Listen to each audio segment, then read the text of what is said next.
Ndị ọma ejiri m aha Chineke nke kere n'igwe n'ụwa na-asị udo dịrị unu. Aha m bụ onye dịkachi onye ozi nke Chineke. Ọtụtụ oge ka a na-ekwu okwu na-asị na Igbo bụ agbụrụ ụmụ Izrel. Ụfọdụ kwere na ya, ụfọdụ sịkwa na ọ bụghị eziokwu. Mana ile anya n'ihe edere n'akwụkwọ nsọ n'ebe dị iche iche, ọtụtụ usoro ndị Igbo si eme ihe ha bụkwa usoro ụmụ Izrel sikwa eme ihe ha.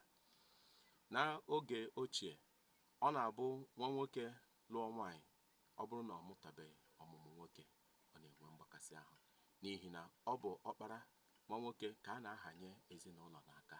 Ọ bụ ya na-anọchi anya nna n'ala Igbo. Otu akwa ka ọ dị n'ebe ụmụ Izrel nọ. Ya mere n'oge a anyị na-ajụ Igbo ọ bụ ụmụ Izrel n'eziokwu.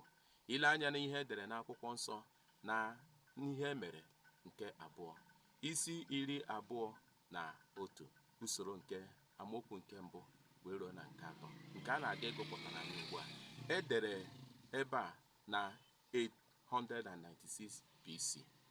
Usoro ndị Igbo si were na-eme ihe n'oge ochie bụkwa usoro ndị ụmụ Izrel sikwa eme ihe n'oge ha. Ngwa gaa ntị ka agụpụta ya. Josafat wee soro nna ha dinaa na ọnwụ, edie ya ebe elili nna ya ha na obodo David. Jehoram nwa ya wee bụrụ eze n'ọnọdụ ya.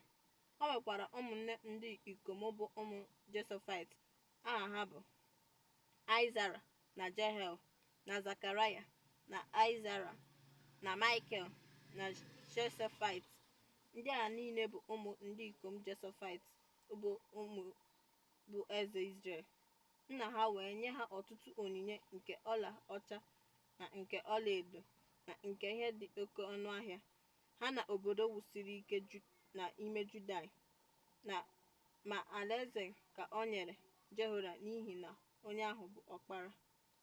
Akwụkwọ nsọ wee sị, Josafat wee were onyinye dị iche iche wee gọzie ụmụ ya ndị nwoke ndị ọzọ, onyinye ọla ọcha na ọlaedo.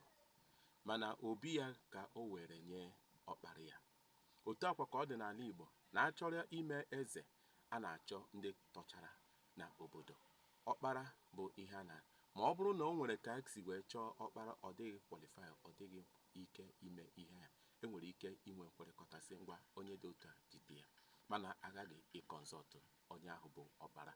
Ọkpara bụ ya na-anọchi anya nna ma ọ bụrụ na achọ nna, ma ahụ ya ndị Igbo na-atụ niile na-asị isi chaa ukombo ọbụrụ.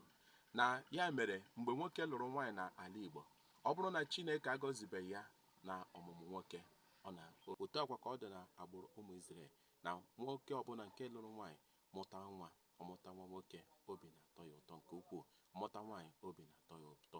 Mana onye ọbụla na-achọ ka ọ mụta nwoke.